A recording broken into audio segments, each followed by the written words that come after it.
Deyirik ki, ürəyimə yaxşı çay içmək düşüb, misal üçün. Ürəyim filan kəsi istədi. Yəni, ürək qədər bədəndə daha vacib orqanlar var. Misal üçün, ağciyərimiz, qaraciyərimiz. Təbii ki, yəni ürək də öz funksiyasını daşıyır, amma paralel olaraq bu orqanlar da həyatı vacib orqanlardır. Amma biz şeirlərimizi, biz bədii vasitələrimizi ürəyə həsr edirik. Heç demirik, bir dostdan imtina elədiksə, ürəyim onu süzmədi. Misal üçün də indi ağciyərimdən boğuldu çıxdı.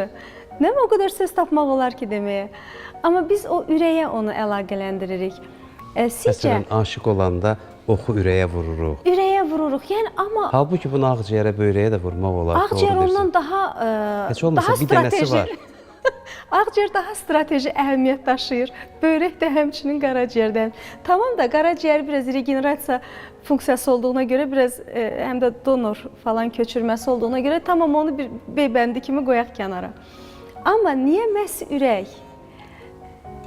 İndi birincisi biz bu dediyiniz şey çox önəmlidir. Biz bunun müsbət tərəfləri də var, mənfi tərəfləri də var. Biz bir çox şeyi ürəyimizə bağlamışıq.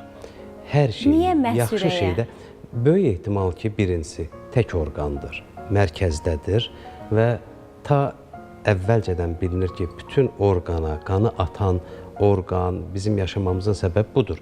Təbii ki, bu tək başına yetərli deyil, bizim ən kiçik parçamız da ürək qədər önəmlidir. Amma ən önəmli mərkəzdə olduğu üçün və o dayandığında həyat dayandığı üçün bu belə olub. Bu işin bizim tərəfdən fəlsəfi olaraq da müsbət tərəf. Ancaq eyni zamanda bu bizim üçün problemlər yaradır. Necə problem yaradır? Məsələn, insanlar adətən istənilən stres anı olduğu zaman başqa bir yerində xəstəliyi yoxdursa, özünün ürək xəstəsi olduğunu düşünür. Yəni, xəstəlik olanda da birinci, aşıq olanda necə deyirik, ürəyim tutuldu, nə bilim, nə oldu filan falan, qəlbim sənə bağlandı. Xəstələnəndə də yenə ürəyi tutur. Bir adam, məsələn, mədə-bağırsaq problemi olsa, stres vaxtı mədə-bağırsağını tutacaq. Yox, məntiqlə fikirləşəndə deyə bilər ki, yəni, tutaq ki, dediyim kimi, bir insandan xoşu gəlmədisə, deyə bilər ki, böyrəyim onu süzmədi.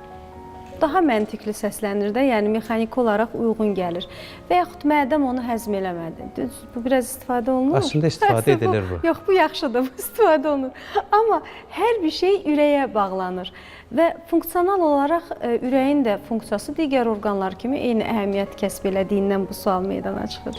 Əslində dediyim kimi, ürək tək orqandır, amma digər orqanlar, ağciyər, böyrək, hamısı cüt orqanlardır. Və yenə, məsələn, qaraciyər deyə bilərik, tək orqandır, amma çox böyük orqandır və sağ tərəf və sol tərəfi var ki, bilirsiniz, qaraciyər köçürməsi olanda sağ tərəfdəki kiçik parçanı götürüb köçürmək, digər insana həyat verdiyi kimi qalan parça da bu bir insanın həyatını davam elətdirmək üçün yetərli olur, amma ürəkdə bu şansınız yoxdur. Yəni, tək orqandır və bunu dayandırdığınız anda, bunun çox qısa bir müddət, dayandığı anda həyat durur.